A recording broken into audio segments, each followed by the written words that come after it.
సామెతలు 21వ అధ్యాయం 12వ వచనం వరకు ధ్యానించుకున్నాం. 12వ వచనంలో ఏం చూసాము?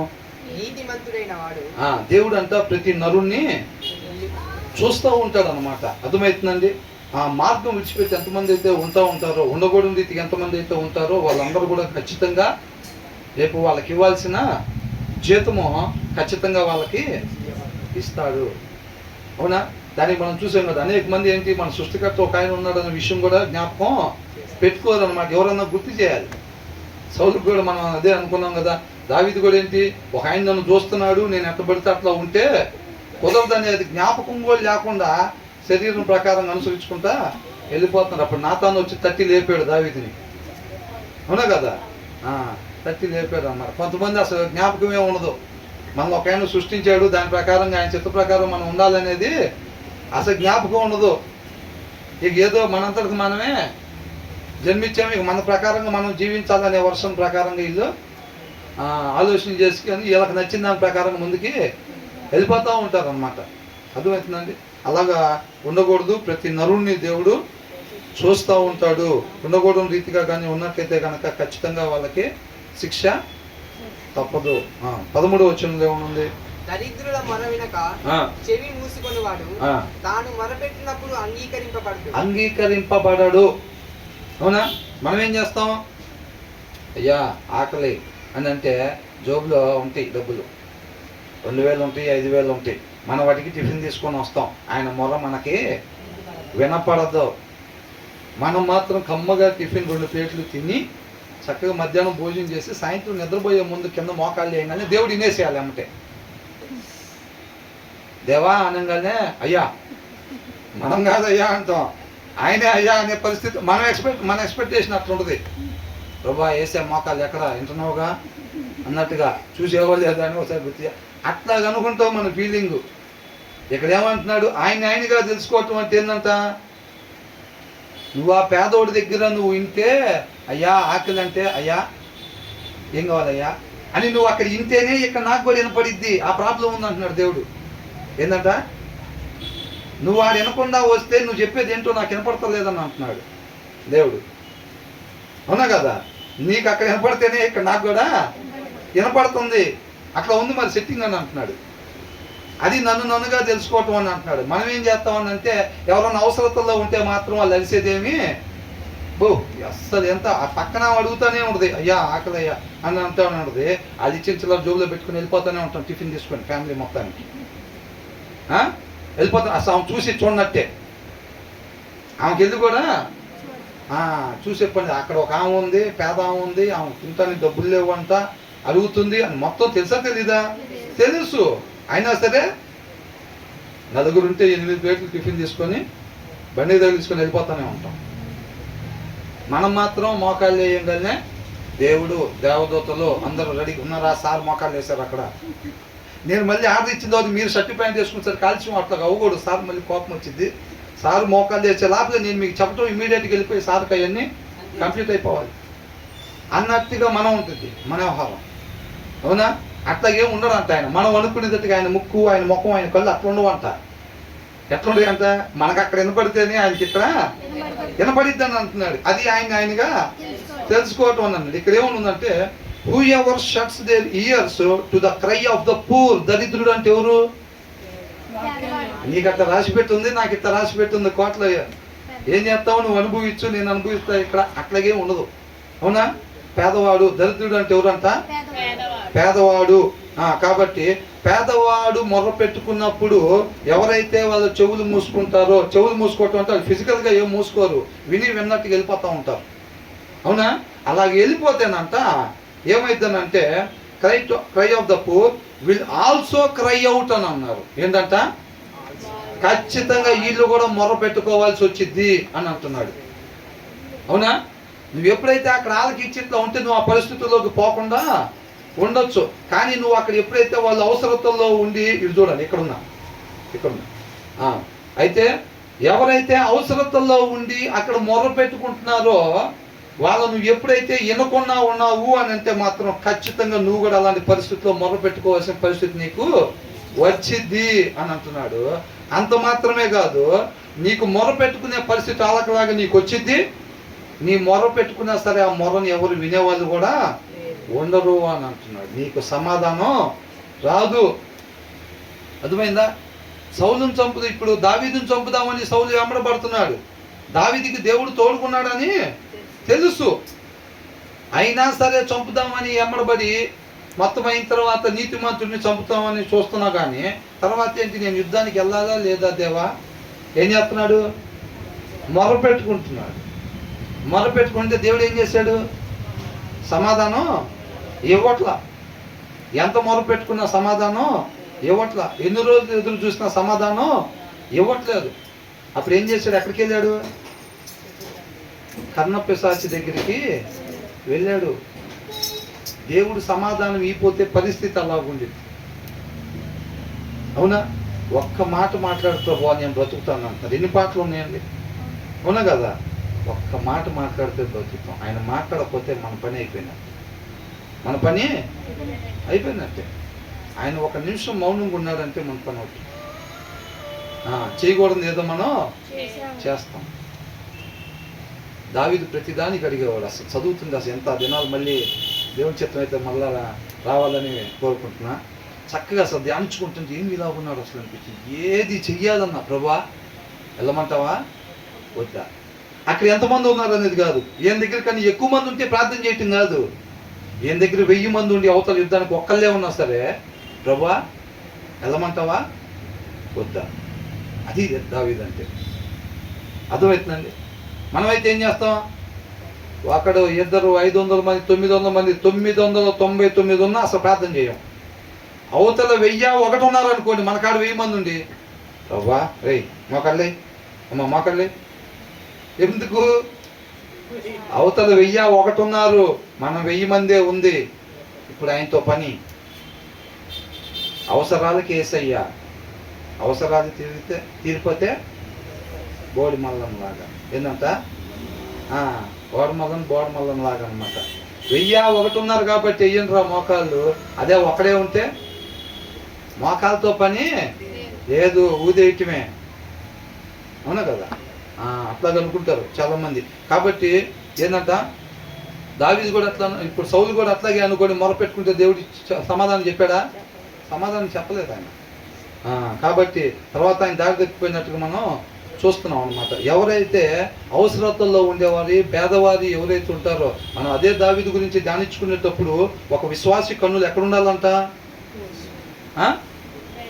ఎవరెవరైతే అవసరతల్లో ఉన్నారో ఆ కాలనీలో వాళ్ళని ఐడెంటిఫై చేసేటట్టు ఉండాలి. గొప్పోళ్ళ పేర్లు మనం చెప్పినా చెప్పలేకపోయినా మన కాలనీలో అవసరతల్లో ఎవరైతే ఉన్నారో వాళ్ళు ఎనీ టైం మన జ్ఞాపకం ఉండాలి. మన చూపు అక్కడ ఉండాలన్నమాట. మన చూపు అక్కడ ఉండాలి. దేవుడు మనకి ఇచ్చిన సమృద్ధిలో నుంచే సహాయం మనం వాళ్ళకి చేసే వాళ్ళం ఉండాలి. గొప్ప వాళ్ళని పిలిస్తే వాళ్ళు కూడా మనల్ని పిలుస్తారు. రేపు వాళ్ళ ఇంటికి కానుకలు పెట్టగలిగిన వాళ్ళనే పెళ్ళిళ్ళకి పిలుస్తారు. ఇది మనకేం పెట్టగలరా అనుకుంటే పిలవరు. పెళ్ళిళ్ళే కాదు, క్యారల్స్ కూడా అంతే ఉంటాయి. పాస్టర్ గారు వెళ్తే కవర్ చేతిలో పెట్టగలిగిన వాళ్ళ ఇంటికే పోయి తప్పెట్లు కొట్టేది. ఓసన్నా ఏసన్నా అనేది వాళ్ళ ఇంటికాడే. మిగతా వాళ్ళు అర్హులు కాదు పాపం. ఎందుకని? వాళ్ళు కవర్ పెట్టలేరు. వాళ్ళు కవర్ పెట్టలేకపోతే లేదు, అక్కడ ఓసన్నా లేదు, ఏసన్నా లేదు, కవర్ ఉండాలి. ఎలిజిబిలిటీ లేదు మీకు. మేమేం చేస్తాం? చర్చి పక్కనే ఇల్లు, మీరు కాదంటలా, మీకు ఎలిజిబిలిటీ లేదు. ఏంటంటే ఎలిజిబిలిటీ, కవర్ ఎలిజిబిలిటీ లేదని అంటున్నారు. అవునా? కాబట్టి ఇక్కడ కానీ మనం దరిద్రులు మొర ఆలకించకపోతే ఖచ్చితంగా మనం కూడా మొర పెట్టుకునే పరిస్థితి వచ్చింది. అంత మాత్రమే కాదు, నువ్వు మొర పెట్టినా సరే నీకు సమాధానం రాదు అను. అర్థమవుతుంది? అంటే ఈ వచనంలో నుంచి మనం ఏం నేర్చుకోవాలి? అవసరతల్లో ఉండేవారు మొర ఖచ్చితంగా మనం ఆలకించాలి. దేవుడైతే వదిలిపెడతాడా అట్లాగా? మనమైతే ఏం చేస్తామండి? అసలు ఎవరన్నా మొర పెట్టుకుంటే అసలు అసలు ఇంట్లో ప్రాబ్లమ్స్ అది అంటే అమ్మో ఇవి స్టార్ట్ చేసాం, మనం స్టార్ట్ చేయాలి, ఎదురు దాడి చేయకపోతే కుదరదు. అక్క నీ సంగతి ఏం చూసావు? మా ఇంట్లో అయితే బియ్యం కూడా లేవు. ఈయనైతే ఏం పట్టించుకోవట్లేదు 3 రోజుల నుంచి చెప్తాం. ఎంతానికి ఇష్టపడడం. అవతల వాళ్ళు బాధలు చెప్పుకుంటున్నారంటే బోరింగ్ మనకి. మన బాధలు చెప్పమంటే 2 రోజులు చెప్తాం. ఏందంట? 2 రోజులు చెప్తాం మన బాధలు చెప్పమంటే. అవతల వాళ్ళు ఏదన్నా నిన్న తెచ్చి నొప్పి ఉందండి తగ్గట్లేదని అంటే అది వినాలంటే బోరు మనకి. మన చిన్న విషయం పెద్ద 3Dలో చేసి చూపిస్తాం అవతల వాళ్ళకి.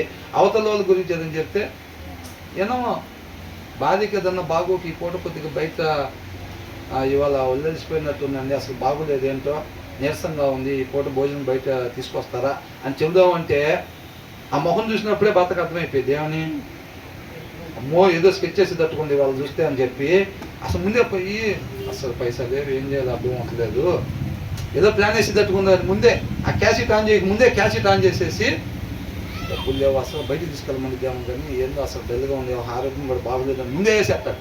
ముందే క్యాషెట్ ఆన్ చేసేస్తే ఏమైపోయింది, ఇంక బాగా చెప్పిద్దా, ఇక చెప్పదు, బాగోపోయింది ఇంక అట్టగా పోయి బియ్యం కడిగి పెట్టుకుంటా ఉంది. అవునా కదా, అమ్మాయి ఆ జస్ట్లో తెప్పించుకున్నాం అంటారు, జస్ట్లో తెప్పించుకున్నాం, కాకపోతే ఏదో బయటకు పోతే ఇప్పుడు అయ్యాయి 1500 2000 అయ్యాయి, అంత మాత్రమే కాదు నేను ఇప్పుడు బయటకు పోయి ఊరంతా తిప్పుకోవాల్సి వచ్చేది అని అనుకుంటారు. అట్లా అవతల వాళ్ళ బాధని ఇనే ఆలోచన ఓపిక ఇప్పుడు ఉండలేదు.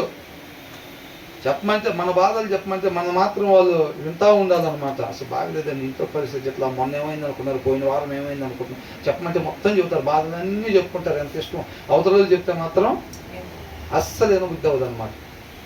వివేకం లేని వాళ్ళు చేసే పనులన్నీ రాస్తుంది వాక్యంలో. అవునా, వివేకం కలిగిన వాళ్ళు ఏంటంటే వాళ్ళు నిజంగా లోపల బాధ పెట్టుకొని ఏంటి బాగానే ఉన్నారా అని అంటే బాగానే ఉన్నామండి ఏంటంటే అట్లా కాదు, ఏదో డల్లుకున్నావు మొత్తానికి, ఏంటి చెప్పు పర్లేదు అని అంటారు. వివేకం కలిగిన వాళ్ళు వాళ్ళ హృదయ అంతరంగం లోపల ఉన్న దాన్ని భావాల్ని బయటికి తీస్తారు వివేకం కలిగిన వాళ్ళు. అర్థమవుతుందండి. మన వాళ్ళు జ్ఞానం జ్ఞానం జ్ఞానం అని బెదరు చెబుతున్నారు, సామెతలు చదివితే బాగా జ్ఞానం వచ్చిందని ఈ జ్ఞానం సంపాదిస్తూ ఉంటారు. ఏ జ్ఞానం, అవతల వాళ్ళు ఏం చెప్పకముందే మనమే చుట్టాల ఇంటికి వెళ్ళాలంటే ఏం చేస్తాం, పాత బట్టలు, ఎందుకని కొత్త వేసుకెళ్తే డబ్బులు వచ్చినాయి అనుకుంటారు, డబ్బులు అడుగుతారేమో అని చెప్పి ఆ ఉంగరాలు గింగరాలని తీసి జోబులో పెడతాం, 5 వేసుకెళ్ళి ఆరబెట్టేసి కాముకి వెళ్ళి రావటం చుట్టాల ఇంటికి. అవునా, బేదోళ్ళలాగా వెళ్ళిపోయి నవ్వితే డబ్బులు ఉన్నాయి అనుకుంటారు, అంత బాగానే ఉన్నట్టుంది ఇంట్లో పరిస్థితులను అనుకుంటారు. నవ్వకుండా అట్లా ఉండటం రావటం, నవ్వకుండా అక్కడ నవ్వుతారు, వాళ్ళ ఇంటికి వెళ్ళినప్పుడు డబ్బులు అడుగుతారు వాళ్ళు అని చెప్పి ఏంటంట దారిలోనే చెప్పుకుంటారు ఇద్దరు భార్య భర్త. ఏమని, నువ్వు నవ్వద్దు నేను నవ్వను, వాళ్ళ ఇంటికి వచ్చింది, వాళ్ళ ఇంటి దగ్గర నుంచి బయటకు వచ్చిన తర్వాత ఇద్దరం నవ్వుకుందాం, పిల్లల్ని చేసుకుని వెళ్దాం, హోటల్కి వెళ్ళి నవ్వుకుంటా తిందాం, నవ్వుకుంటా పడుకుందాం, నవ్వుకుంటా మన నలుగురు కాకుండా వేరే వ్యక్తి వచ్చినప్పుడు మాత్రం నవ్వద్దు. అది ఫ్యామిలీ రూల్స్. అవునా కదా, ఫ్యామిలీ రూల్స్ అట్లా లేరా, ఖచ్చితంగా ఉన్నారండి, చాలామంది ఉన్నారు. కాబట్టి అలాంటి పరిస్థితులు ఉంటాయి. కాబట్టి ఆయనగా ఇక్కడికి వచ్చి మనం పాటలు పాడేసేసి మోకాళ్ళు వేసేసి ప్రార్థన చేసి వాక్యం శ్రద్ధగా విని బయట మొత్తం అది అట్లా జీవించేసి వచ్చి ఇక్కడికి వచ్చి ఒంగోని నడిచిపోయి నిదానంగా ప్రవర్తిస్తే ఏం రాదు. ఆయన దానికి ఏమి మోసపోయేవాడు కాదు. రేపు అక్కడికి వెళ్తాం ముట్టికాయలు పడతాయి మనకి. ముట్టికాయలు అని అంటే ఊరిని టక్క బట్టి పలా నిత్య జీవానికి అని ఏమో అనరు. ముట్టికాయలు అంటే ఏంటి, నిత్య నరకంలో పడేస్తారు. అవునా కదా, అయ్యి ముట్టికాయలు అంటే అలాగుండి బాగానే నటించేమే, ఎక్కడ తేడా పడింది అంటావు. అక్కడ ఒక్కడు ఊరే నువ్వేం నటించావు, నిన్ను మించి నటించా నేను అక్కడ, అయ్యగారు ఇంకా బాగా నటించాడు, ఆ మూల మీద ఉన్న పరిస్థితి ఇది. అవునా, అట్లాగా పరిస్థితి ఉండిద్ది. అక్కడ జనాన్ని కిందంతా బాగానే మేనేజ్ చేసాను, కానీ కింద రూల్స్ పైన లేవు అనుకుంటారు, పైన వేరే రూల్స్ ఉన్నట్టున్నాయి, అందుకని మనం అందరం ఇటు పడ్డాం అని అనుకుంటారు.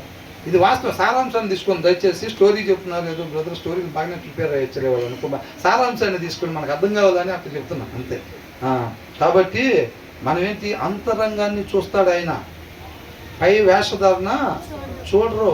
మనం ఎప్పటి నుంచో అనుకుంటున్నట్టుగా నేను మనం ధ్యానించుకున్నాం కదా లాస్ట్ టైము, ఏంటంట వాక్యం చదవని విశ్వాసులు. ఎవరంట, వాక్యం చదవని విశ్వాసం. వాక్యం చదవకపోతే దాని ప్రకారంగా ఉండాలని వాళ్ళకి ఆశ కూడా కలగదు, వాళ్ళకి ఆశ కూడా కలగదు. ఇంకా ఆయన ఏం ఆశ్రయిస్తారు, ఆ ఆశ కలిగిన వాళ్ళు ఆయన ఆశ్రయిస్తారు.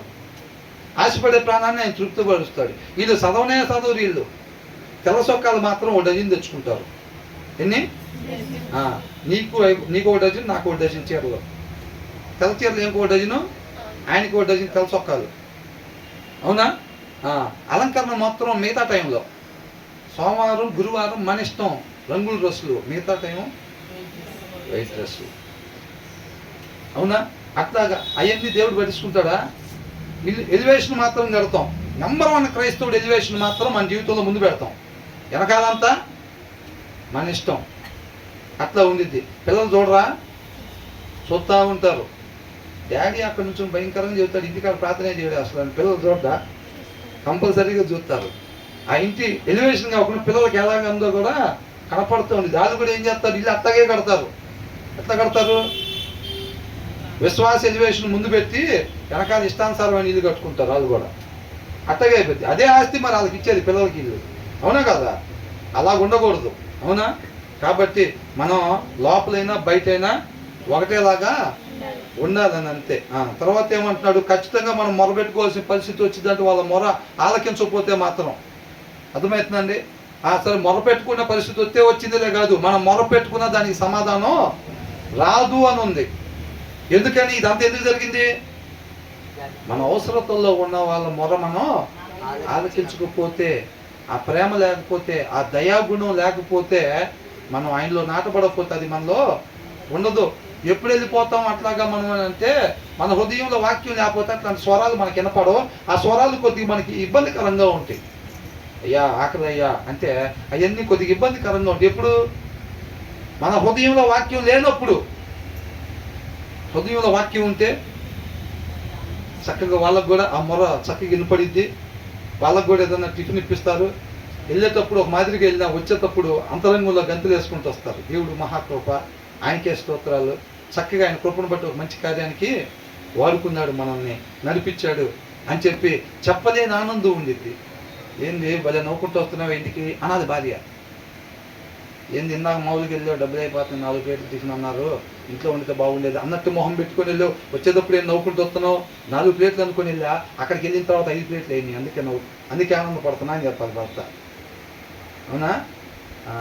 ఒకవేళ యోగు భార్య ఇలా ఉందనుకో, దానిక అయితే 1 ప్లేట్ ఎక్స్ట్రా బాగుట్టి వచ్చామన్నమాట. 4 ప్లేట్లు ఎలా పెడితే పర్వాలేదు ఆ కమ్మగా. అవునా? ఏమో తింటా ఉంటుంది, పిల్లలు తింటుంటే మురుసుకుంటా ఉండిద్ది. ముక్కు మొహం 4 ఎందుకు ఇచ్చి వచ్చావు, రేపు పనికి వచ్చాయి కదా టిఫిన్ డబ్బులు. ఇట్లాంటి పనిలే చేస్తూ ఉంటావు కదని చెప్తే చాలు. ఎవరు?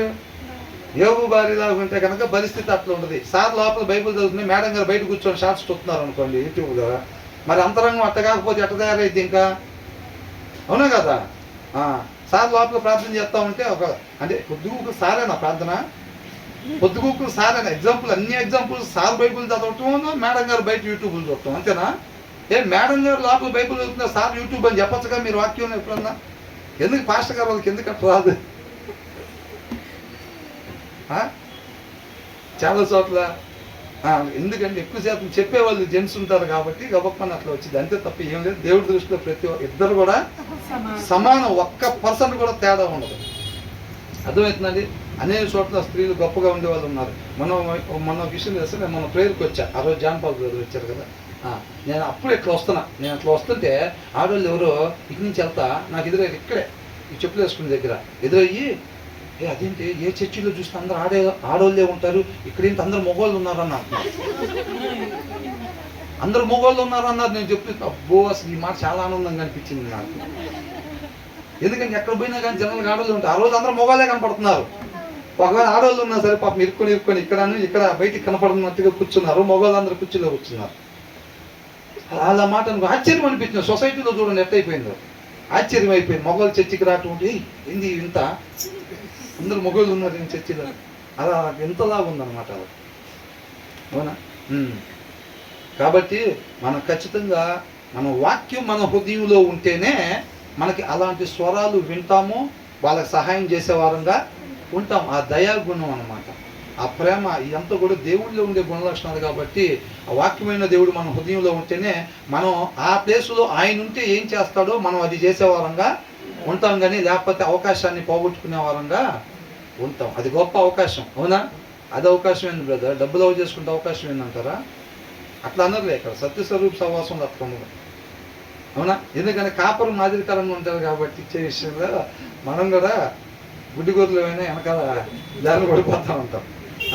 తర్వాత ఏంటంట, చాటున ఇచ్చిన బహుమానము కోపమును చల్లార్చును, ఒడిలో ఉంచబడిన కానుక మహాక్రోధమును శాంతిపరచు. మహాక్రోధం శాంతిపరచు. చాటున ఇచ్చే బహుమానం అంటే అసలు మనం చాటుకి ఇస్తే వస్తే కదా, మనం ఏది ఇచ్చినా జనం లేకుండా ఇవ్వగా, జనం లేకపోతే మనకు చేతులు రావు. అసలు జనం అందరూ ఉంటేనే వాటర్ ప్యాకెట్ ఇచ్చినా, బటర్ మిల్క్ ప్యాకెట్ ఇచ్చినా జనం మొత్తం సెంటర్లోనే ఇవ్వాలి. అయితే సెంటర్లోనే ఇవ్వాలి, అందరూ ఊరు మొత్తం వెళ్ళాలి కదా. పలానా వాళ్ళ అబ్బాయి ఇట్లా ఒక కానీ బటర్ మిల్క్ ఇచ్చాడని మొత్తం వెళ్ళాలి. కాబట్టి మనం ఎక్కడిస్తాం? జనాలు ఉన్న దగ్గర ఇస్తాం. ఒకవేళ అది జనం లేకుండా అక్కడ ఎదురైనా అక్కడ ఇరు, అక్కడ ఈకుని సిస్టర్ ఒకసారి ఇటు రండి, అందరూ కనపడదు, ఇక్కడికి రండి, ఎక్కడికి రండి అని చెప్పి ఆ బర్రమిల్లి చేతిలో పెట్టాలి. ఒకవేళ ఆమె చెప్పినా చెప్పకపోయినా వీళ్ళందరూ చెబుతారు కదా పోయి ఊళ్ళో, అవునా? అన్నారా, అన్న వెళ్తున్నాడు మన బర్రమిల్కి ఇచ్చేట ఒకరికి రోడ్డు మీద, అది ఉండాలి కదా మనకి, అర్థం అనుకుంటుంది. ఇక్కడ ఎక్కడ ఇచ్చారంట బహుమానం?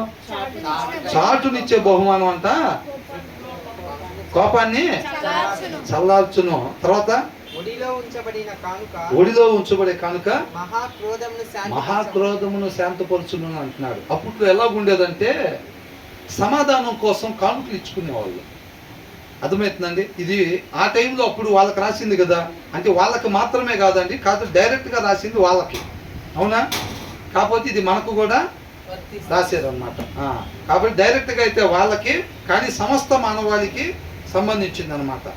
కాబట్టి వాళ్ళు ఏం చేసేవాళ్ళు అంటే అప్పట్లో కానుకలు ఇచ్చుకొచ్చుకునే వాళ్ళు. ఇట్లాగా మీరు చూస్తే నాబాల్ మీద కోపం వచ్చినప్పుడు దావీదు సైన్యం తీసుకొని బయలుదేరి వెళ్తూ ఉంటుంటే వాళ్ళ భార్య ఏం చేసింది? సమాధాన పరచడానికి, దావీదుతో సమాధాన పడటానికి, ఆయన కోపం చల్లార్చడానికి, తగ్గించడం కోసం ఏం చేసిందంటే కానుకలు ఇచ్చుకోండి, అవునా కదా? తర్వాత మళ్ళీ ఏశావు దగ్గరికి యాకోబు కూడా ఏం చేశాడు? ముందు కానుకలు ఇచ్చి పంపించాడు. ఎందుకని? ఆ కానుకలు ఇచ్చే సింబలైజ్ దేనికంటే సమాధానం కోరుకుంటున్నా, నేను నీ నుంచి కలహం కోరుకోవట్లేదు, నీతో సమాధానం కోరుకుంటున్నా నేను అనేదన్నమాట. అది తెలియపరచటం కానుకలు పంపించడం అంటే. అవి చూసినప్పుడు ఏసేవ్ ఏమయ్యాడు? ఎందుకు ఇవన్నీ ఇట్లాగా అని అంటే, పర్వాలేదు, సర్వోన్నతుడు నన్ను చక్కగా ఆస్వాదించి ఇంకా సమృద్ధికి ఇచ్చాడు, ఇవి నువ్వు ఉంచుకో, నాయలో నీ కటాక్షం కలిగితే కనుక ఇవి నువ్వు ఉంచుకుంటే నేను ఆనందపడతా, సంతోషపడతాను, నీతో సమాధానం కోరుకుంటున్నానని అనమాట. అర్థమవుతుందండి? అట్లా కానుకలు ఇచ్చే దానికోసం ఈ వచనం నుంచి మనం ఏం చేయాలని అంటే, ఈ వచనం నుంచి ఏం నేర్చుకోవాలంటే సమాధానాన్ని వెంటాడాలి మనము, కలహాలని మనం కోరుకోకూడదు. విశ్వాసం ఏంటంట? సమాధానం ఉండాలి. విశ్వాస జీవితంలో సమాధానమే ఉండాలి తప్ప కలహాలు అనేవి మన జీవితంలో ఎక్కడ ఉండకూడదు అనేది మనం తెలుసుకోవాలన్నమాట. ఒక్కొక్క వచనంలో మనం తెలుసుకుంటున్నాం కదా. 8వ వచనంలో ఏం తెలుసుకున్నాం, 9లో ఏం తెలుసుకున్నాం, 10, 11, 12 మన 4 వచనాల నుంచి మనం ఏం తెలుసుకున్నామో ప్రతి వచనంలో నుంచి మనం ఏమి తెలుసుకోవాలి, దాన్ని మన హృదయం మీద రాసుకుంటుంటే ఆ లోపల ఉన్న చెత్తంతో పోయి చక్కగా ఉండాల్సినవి మన హృదయంలో ఉంటాయి. దాని ప్రకారంగా మనం నడుచుకుంటాం అన్నమాట. మనిషి ఎక్కడి నుంచి తీస్తాడు మాట? హృదయంలో నుంచి తీసి మాట వచ్చింది. ప్రవర్తన హృదయంలో ఏది ఉంటే అది బయటికి వచ్చింది అన్నమాట. కాబట్టి అవన్నీ మన హృదయంలో రాసుకునేటప్పుడు మనం ఎక్కడికైనా సమాధానాన్ని వెంటాడుతాం తప్ప మనం కలహాలని రేపం. అది మన హృదయంలో లేదనుకోండి, అనుకుంటాం సమాధానం కావాలని, కానీ ఆడికి వెళ్ళిన తర్వాత గొడవ పడతాం. అంతే, మనమే గొడవ పడతాం, మన మాటే కుదరదు, మన ప్రవర్తనే కుదరదు, ముందు మనమే దెబ్బేస్తాం. దానివల్ల పెద్ద గొడవ కేసుల్లో పోయి. కానీ ఏమనుకుంటాం? అదే నేను అనుకోలేదురా, అసలు చేసుకుందామని నేను అనుకోలేదని అంటాం. మరి ఏమనుకున్నావురా అంటే, అక్కడ పోయి ఇరువురు కలిసి మాట్లాడుకొని సమాధాన పడదామని అనుకున్నాను రా. నువ్వు అనుకున్నావు, నీ హృదయంలో అది లేదుగా. కానీ వాక్యం చదవకుండా వాక్యానుసారం ఉండాలని చాలా మంది అనుకుంటూ ఉంటారు ఈ దినాన క్రైస్తవులు, అవునా? వాక్యం చదవరు, ఎలా జీవిద్దాం అనుకుంటున్నాం అంటే ఏం చెప్తారు? వాక్యానుసారంగా జీవిద్దాం అనుకుంటున్నాం అంటారు. అది వాళ్ళ వల్ల ఇద్దా? రాదు. వాళ్ళ హృదయంలో వాక్యం లేకుండా వాక్యానుసారంగా జీవించటం వాళ్ళ వల్ల కాదు, మీ వల్ల కాదు, నా వల్ల కాదు, ఈ భూమి మీద ఎవరి వల్ల కాదు. అది వాక్యం అయ్యున్న దేవుడు నడిపింపు ప్రకారంగానే అయింది తప్ప ఆయనకి డ్రైవింగ్ సీట్లో లేకపోతే ప్లేసు నువ్వు ఎన్ని అనుకున్నా కానీ అది అవ్వదు. అర్థమవుతుందండి? కాబట్టి ఆయన నడిపింపుకు మనం లోబడాలన్నమాట. ఆయన నడిపింపుకు మనం లోబడితేనే అది అయ్యింది. కాబట్టి ఈ వచనంలో ఏమంటున్నారు? మన సమాధానాన్ని కోరుకోవాలి తప్ప ఎక్కడైనా సరే వాళ్ళకి పడాల్సిందే వాడి దెబ్బలో. అసలు నేనే కొట్టాల్సింది, విశ్వాసం కాబట్టి కొట్ల నేను మొన్న. ఇంటి పక్కన వాళ్ళు తంతే హాయిగా ఉండేది. ఎందుకు? మనం తన్నకూడదు. ఎందుకని? మన విశ్వాసం. నేను చేసుకుంటే బుక్లో రాస్తారు. అక్కడ ఏమైందంట? మనం చేసుకుందాం అంటే నా బుక్లో రాస్తారు, వాళ్ళదంటే వాళ్ళ బుక్లో రాస్తారు, ఇద్దరు పోతారు, ప్రాబ్లం ఉండదు. నేను మాత్రం ఉంటాను నిత్య జీవనంలో. ఉంటావా? నీ అంతరంగం ఏముందో దేవుడికి తెలీదా? అయ్యే మరి రేపు అక్కడికి వెళ్ళిన తర్వాత తేడాలు పడతాయి. ఈ తెలివితేటలు మనం దేవుడి దగ్గర చూపెట్టకూడదు. ఈ తెలివితేటలు ఎప్పుడు ఉంటాయి అంటే వాక్యం చదవకపోతే దేవుడి జ్ఞానం ఉండదు, కాబట్టి లోక జ్ఞానం ఉండదు. అవునా కదా? మనం తిట్టకూడదు, కాలు చెయ్యి మనం ఎరగొట్టకూడదు. ఆ ఇరిగిందన్న వార్త మనం చెవును పడాలని కోరుకుంటూ ఉంటాం. చూసారా, చాలా మందికి తృప్తిపడతారు. పాస్టర్ గారు కూడా అంటారు, ఏం చేస్తాం, పరిస్థితి అట్లా ఉంది. పాస్టర్ గారు కూడా ఏమంటాడు, ఆ చర్చి మీద రాళ్ళు చేశాడు, ఆరాధన జరుగుతుంది, చర్చి మీద రాళ్ళు చేశాడండి, ఏం చెప్తాము, తర్వాత వారం వచ్చేసరికి యాక్సిడెంట్లో కాళ్ళు పోయినాయి అని అంటాడు. అంతేనా? న్యాయం జరిగిందా? అంటే పాస్టర్ గారు ఏంది మరి దాన్ని ఎందుకు కోట్ చేశారు అక్కడ? వాక్యం లేదు. ఇప్పుడు చాలా మంది చక్కగా పరిచయం చేసి వాళ్ళ భర్త చనిపోతే వాక్యానుసారంగా ఉంది. భార్యలు ఏం చెబుతున్నారు, వాళ్ళ భర్త కూడా పోయాడు అన్న మాట నా చెవును పడాలనుకుంటున్నారా? వాళ్ళు సత్యం తెలియక అట్లా చేశారు. మా ఆయన సత్య ప్రకారం ఉన్నాడు, రేపు ఆయనతో పాటు ఉంటాడు, దేవుడితో పాటు ఉంటాడు, నాకు దాని గురించి దిగులు లేదు. మేము కూడా ఇవాళ రేపు పోతాం, మేము కూడా పోయిన దేవుడితో పాటు ఉంటాం. కానీ వాళ్ళు ఉండరు. వాళ్ళు చేసిన పని చూస్తే వాళ్ళ దగ్గర సత్యం లేదు, వాళ్ళు నశించిపోతారు. వాళ్ళు అట్లా బాగకూడదని చెప్పి వీళ్ళు కోరుకుంటున్నారు. మేము పట్టబడ్డ సత్యం చేత వాళ్ళు కూడా పట్టబడాలి. ఆ కుటుంబం కూడా అట్లా ఉండకూడదు. ఆ కుటుంబం కూడా రేపు తండ్రితో పాటు ఉండాలి అని అనుకోవాలి. చర్చి మీద రాళ్ళు చేసినప్పుడు కూడా సత్యం తెలుసుకోవాలి, వాళ్ళు కూడా చర్చిలో ఉండాలని కోరుకోవాలి. కానీ కాలు తిరిగి అని చెప్తే పాస్టర్ గారు సంతోషపడకపోతే మనకెందుకు చెప్తారు అన్నమాట? అవునా కదా? అంటే బయట పరిస్థితులు అలాగా ఉన్నాయి కాబట్టి వాళ్ళకి అట్లా జరిగితే ఇట్లా జరిగితే ఆ వార్త చెవును పడితే మనకు సంతోషము అట్లా కాదండి. మనం కొట్టకూడదు, మనం తిట్టకూడదు, మన విశ్వాసం కాబట్టి. కానీ వాళ్ళ నాశనం జరగాలి అని కోరుకునేది వాక్యానుసారంగా ఉండే హృదయం కాదు. ఆ హృదయంలో దేవుడు లేడు. ఆ హృదయంలో వాక్యం అయి ఉన్న దేవుడు ఉంటే గనక మనల్ని ఇబ్బంది పెట్టిన వాళ్ళకు కూడా నష్టం జరిగిందన్న మాట మనం చెవుడు పడినప్పుడు మనకు ఎంతో బాధ అనిపించింది. అనిపించిందా లేదా? ఎంతో బాధ అనిపించింది. సౌలు చచ్చిపోతే కొనూపురుతో ఉంటే ఒక ఆయన చంపేసి ఆ వార్త వచ్చి ఎవరు చెప్పాడు? దావీదుతో చెప్పాడు. సభాష్ బేట అని ఇద్దరు కూడా చంపేసేయండి అన్నారా? దేవుడి చేత ఆస్వాదింపబడిన అభిషేకించబడినవాడిని నువ్వు ఎంత ధైర్యం ఉంటే వచ్చి నా దగ్గర చెప్తున్నావు నువ్వు అన్నాడు. అవునా కదా? కాబట్టి ఆయన కూడా చంపేసేయమని చెప్పాడు. అట్లాగా అంతే తప్ప బలిసి తీసుకుని ఎమ్మడబడ్డాడు. షబాష్, ఏం న్యూస్ చెప్పావు, అసలు ఏం న్యూస్ చెప్పావు అన్నాడా? లేదు. అవునా కదా? కొడతంటే ఏమన్నా మీ కాళ్ళు పడిపోయి చేతులు పడిపోని అన్నారా యేసయ్య? కొడాలు తీసుకుని కొడుతుంటే ఏమన్నాడు? తండ్రి వీళ్ళు ఏం చేస్తున్నారు, వీళ్ళకి తెలీదు, క్షమించు ప్రభువా, వాళ్ళని క్షమించే సత్య ప్రకారం ఉండేటట్టు నీ కృపను దయచేయి, నీ ఆకర్షణ దయచేయి. తండ్రి చేత ఆకర్షింపబడితే ఎవరైనా కూడా కుమారుడి దగ్గరికి వస్తారు. నీ ఆకర్షణ వాళ్ళకి రావాలి ప్రభువా. ప్రాణం పోయేటప్పుడు కూడా పలుకుతున్న మాటలు అయ్యి అదువేనా? ఒక్కసారి క్రీస్తు హృదయంలోకి మనం తొంగి చూస్తే మొత్తం అలా ఉందన్నమాట. మన హృదయాల్లోకి చూస్తే హృదయం దాకా ఎందుకు బ్రదర్, అక్కడ ఉన్న మ్యాన్ హోల్ తీసినా మా హృదయాలు చూసినా బ్రదర్ మీది ఉంటుందేమంటారు, మాదేమంటుండదు అంటారా అని మామూలుగా చెప్తున్నాను. కానీ వాక్యానుసారంగా లేకపోతే కనుక అలాగా ఉండిద్ది అని అంటున్నారు. కాబట్టి మన ఈ వచ్చిన ప్రకారం ఏం చేయాలంట? సమాధానాన్నే కోరుకోవాలి, సమాధానాన్ని వెంటాడాలి. మన కలహాలు ఉండకూడదు. మనం మాత్రమే కాదు, మనం మాత్రం విశ్వాస కుటుంబం లోపల ప్రార్థన చేసుకుంటూ ఉండాలి. మిగతా వాళ్ళంతా ఐగుప్తు కుటుంబాల్లో సెంటర్లో కొట్టుకులాడుతూ ఉండాలని కాదు, సెంటర్లో వాళ్ళందరూ దన్నుకుంటూ ఉండాలి. మేము మాత్రం అదే యనమల కుదురులో ఏసయ్యా ఏసయ్యా అనుకుంటూ ఉండాలి. మా కుటుంబం అట్లా అనుకుంటారా? యనమల కుదురు మొత్తం కూడా సమాధానమే ఉండాలి. యనమల కుదురు మాత్రమేనా? విజయవాడ మొత్తం సమాధానంగానే ఉండాలి. విజయవాడ మాత్రమేనా? సమస్త ప్రదేశంలో సమస్త సమయం ముందు ఏముండాలి? సమాధానం మాత్రమే ఉండాలి. ఈ మాట పలకాలంటే పొద్దున్నే లేచి మోకరించాలి. అప్పుడే పరిశుద్ధాత్మ దేవుడు నడుపుతాడు ఇట్లాంటి మాటలతో. అవునా కదా? లేకపోతే ఆ మాటలు మన నోట రావు, మన నోట రావు. కాబట్టి సమాధానాన్ని కోరుకోవాలి. మనకు మాత్రమే కాదండి, మనకు మాత్రమే. అది చేయరా వాడు ఎట్టపోతే మనకెందుకు, నువ్వు మోకాలేరా? కాదు. మన వాళ్ళు ఏం చెప్తారు, ముగ్గురు పిల్లలు ఉన్నారు అనుకోండి, మన అబ్బాయి ఉంటే మన అబ్బాయి మోకాలు చేయమంటారు, మన అబ్బాయిని కళ్ళు మూయమంటారు. మిగతా పిల్లలు ఇద్దరు కూడా కళ్ళు మూయరు. వాళ్ళకి చెప్తున్నారా? వాళ్ళకి చెప్పరు. ముగ్గురు పిల్లల్లో మన అబ్బాయి అంటే రే కళ్ళు మూయి వాళ్ళు కళ్ళు తెరిచి చూస్తూనే ఉంటారు. ఇలా గెలి చూస్తున్నా బాబు నువ్వు కూడా కళ్ళు మూసుకున్న మాట చెప్పరు.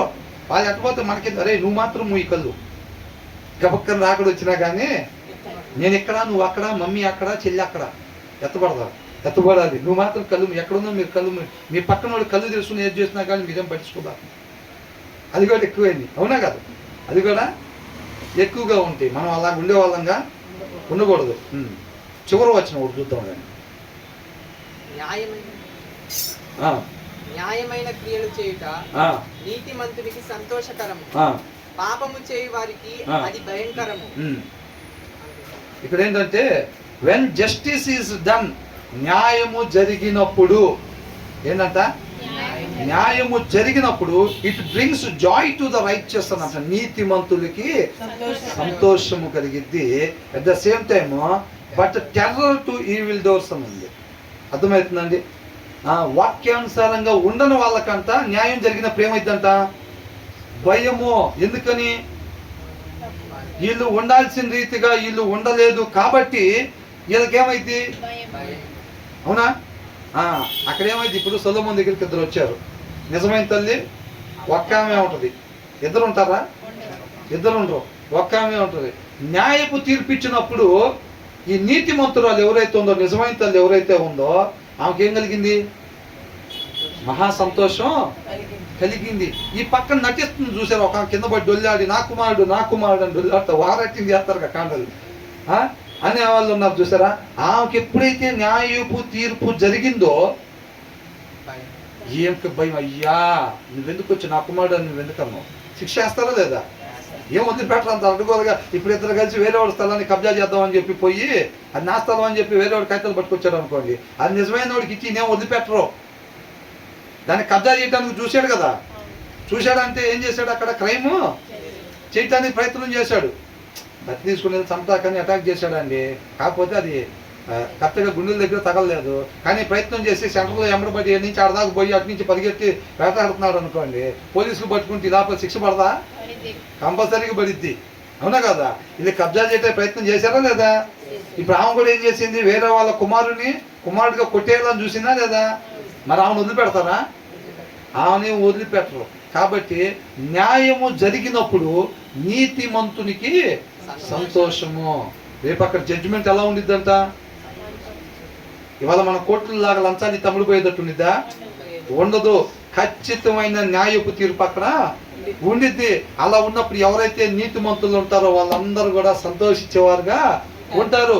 ఇక్కడ వేషధారణ వేసుకుని వెళ్ళారు చూసారా, ఆ వేషధారణ వేసుకునే వాళ్ళు ఏమనుకుంటారు, న్యాయపు తీర్పు అక్కడ జరగగానే వీళ్ళకేమైపోయింది, భయపడిపోతారు. ఇక అంతే, దేవదూతలు వస్తారు, ఇక తీసుకెళ్ళాలి నరకంలోకి వెళ్ళంటారు. ఇక ఏమవుతారు, యాహూ అని ఎగురుతారా? అయ్యా అయ్యా ధనవంతుడు ఎత్తగలిసాడు, అరిసాడా లేదా? అట్లాగా అరుస్తూ ఉంటారు, అరుపులు కేకలు. ఆ అరుపులు అయితే ఇక్కడ వెళితే మోకాలు వేసుకొని దేవుడు కరుణిస్తాడుగా, శుభా ఇంకోసారి చేయండి ప్రభు అని ఇక్కడ అరవచ్చుగా. ఇక్కడ వెళ్తే అరుపులు వేరుకుంటాయి, తాగి అంటూ ఉంటారు రోడ్ల మీద, ఆ అరుపులు అరుపుతారు. ఇక్కడ రేపు అక్కడికి వెళ్ళేసరికి అరుపులు మారుతాయి, అవునా? అరుపులు మారుతాయి. కాబట్టి అంటే ఈ వచ్చిన ప్రకారం మనం ఎలా ఉండమంటున్నారు, భయస్థులుగా ఉండమంటున్నారా? నీతిమంతులుగా ధైర్యంగా ఉండాలన్నమాట, అవునా? నీతిమంతులు న్యాయపు తీర్పు జరిగినప్పుడు నీతిమంతులు సంతోషించేవారుగా ఉంటారు. మన నిత్యం తండ్రితో పాటు యుగయుగాలు సంతోషంగా ఉండాలని దేవుడు మనల్ని పిలిచాడులే కానీ నిత్య నరకాగ్నికి గురి కావాలని దేవుడు మనల్ని పిలవలేదు. అసలు మనిషి కోసం నరకం తయారు చేయబల్లా.